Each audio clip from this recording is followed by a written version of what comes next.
దివ్యవాణి TV ప్రేక్షకులందరికీ శుభోదయం.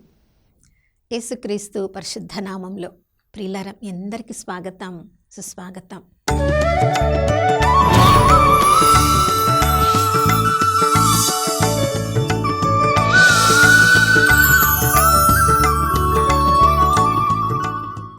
గడిచిన కాలమంతా మనందరినీ ఉన్నత స్థితిలో నిలిపిన ఆ దేవాతి దేవునికి మనసారా వందనాలు తెలియచేద్దాం.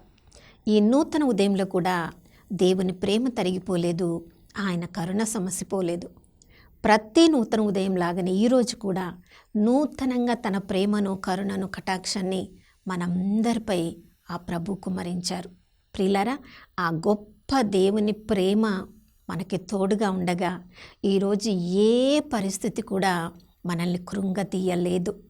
మన మాటల్లో మరణం, జీవం ఉంది కాబట్టి ఈరోజు అంతా మన మాటల్ని ఎలా ఉపయోగించుకుంటున్నామో ఆ మాటల్ని బట్టే ఈరోజు మనము ఆశీర్వాదకరమైన జీవితాన్ని జీవించబోతున్నామా లేదా మరణకరమైన జీవితాన్ని జీవించబోతున్నామా మనమే నిర్ణయించుకోవాలి.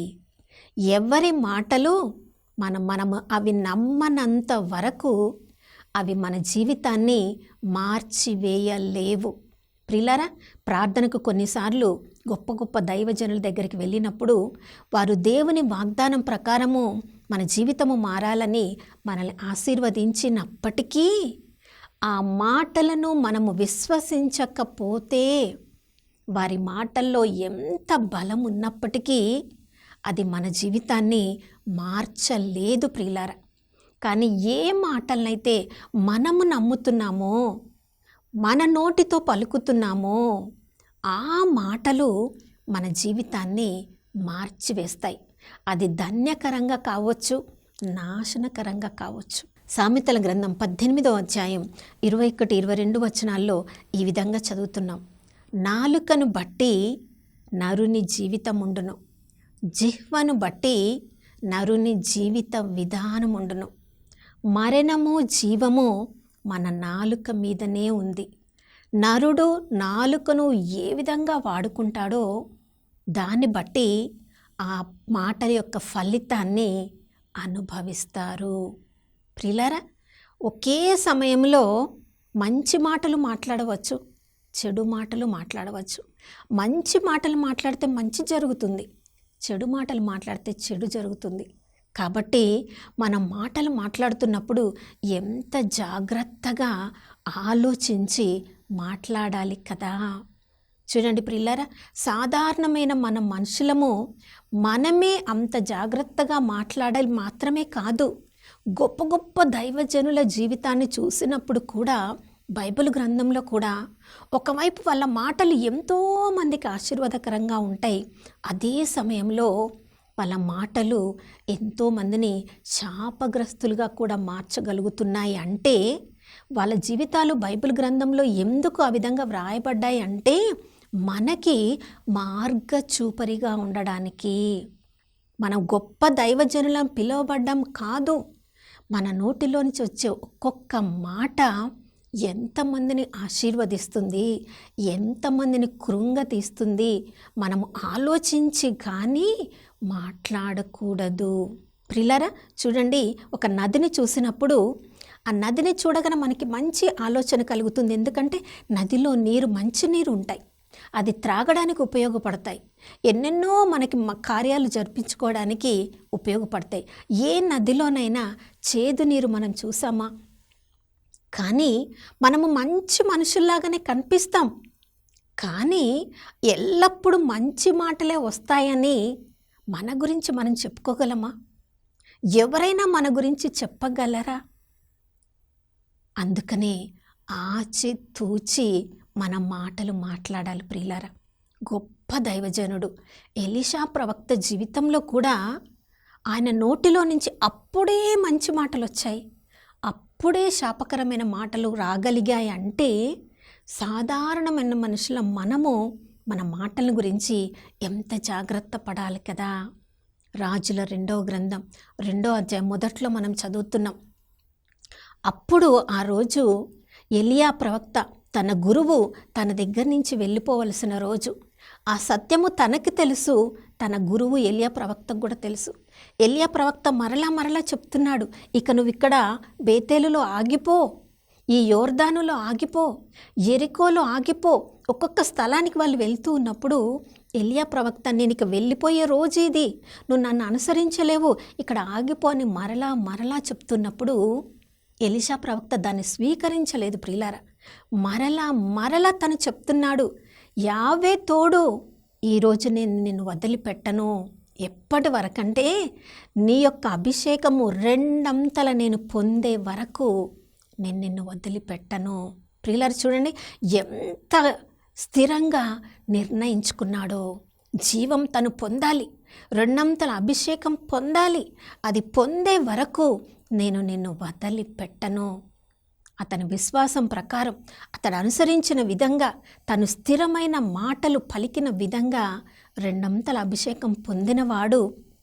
అదే 2వ అధ్యాయము చివరి వచనంలో 19వ వచనం నుంచి మనం చదువుతున్నాం. ఇంకా కొద్దిగా ముందుకు వెళ్ళినప్పుడు యెరికోలో ప్రజలు అడుగుతున్నారు, ఆ యెరికోలో ఉన్న నీరు అంత శాపకరంగా ఉంది, చేదుగా ఉంది, అక్కడ భూమిలో సారము లేదు, పంటలు పండించలేకపోతున్నారు, అక్కడ గర్భస్రావములు జరుగుతూ ఉన్నాయని వచ్చి అక్కడ ప్రజలు ఎలీషా ప్రవక్త దగ్గరకు వచ్చినప్పుడు చూడండి ఎంత మంచి మాటలు పలుకుతున్నాడు.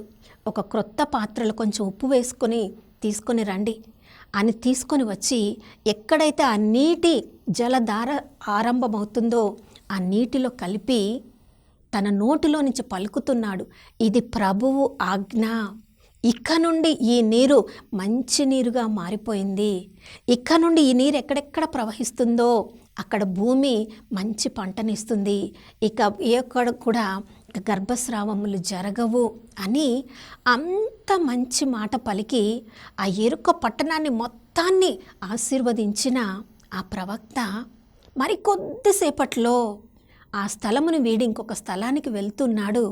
అక్కడ పిల్లలు ఒక 42 మంది ఆడుకుంటూ ఉన్నారు. ఆయన యొక్క పరిస్థితి, ఆ వెంట్రుకలు లేని బట్టతలను చూసి, చిన్నపిల్లలు కదా ఆకటాయితనంగా మాట్లాడుతూ ఉంటారు కదా, బట్టతలకాయని అరిచారేమో.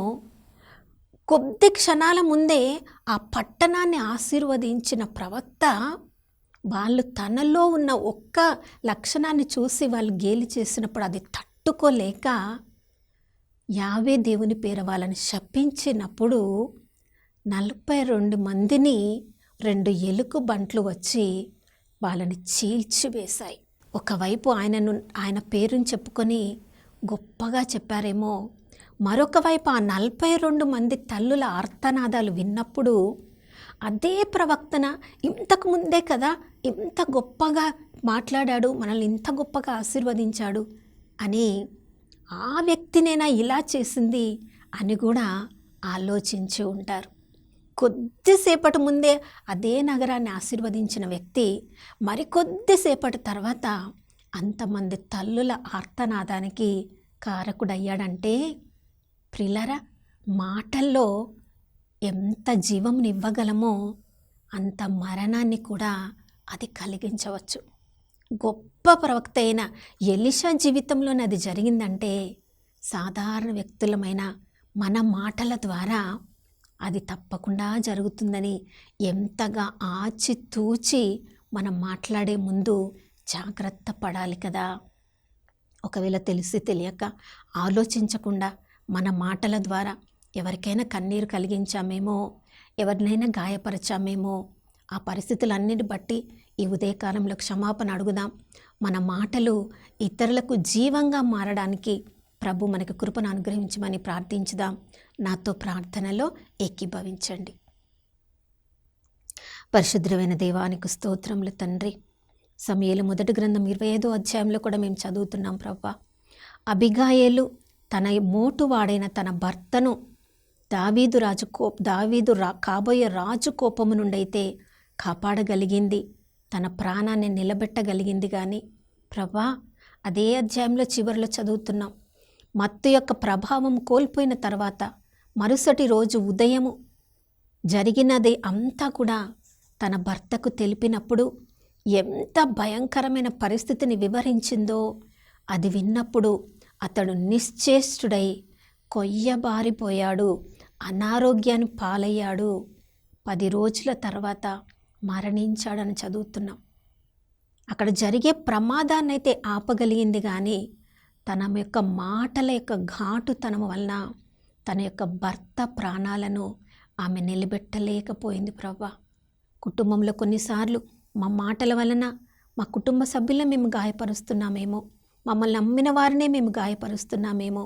ప్రభా, సత్యములోనికి నడిపించవలసినది మేమే అయినప్పటికీ మృదువుగా మాట్లాడడం ద్వారా సత్యములోనికి నడిపించే కృపను మా అందరికీ అనుగ్రహించమని యేసయ్య పరిశుద్ధ నామములో అడిగి వేడుకొని పొంది ఉన్నాము మా ప్రియ పరలోకపు తండ్రి, ఆమేన్.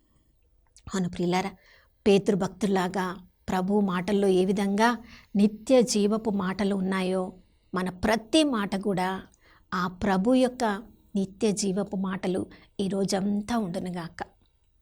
మరొక నూతన శుభోదయంలో మనం అందరం కలుసుకునే వరకు దివ్యవాణి టీవీని వీక్షిస్తూ ఉందాం. ఇమ్మానుయేలు, ప్రభు మనతో ఉన్నారు.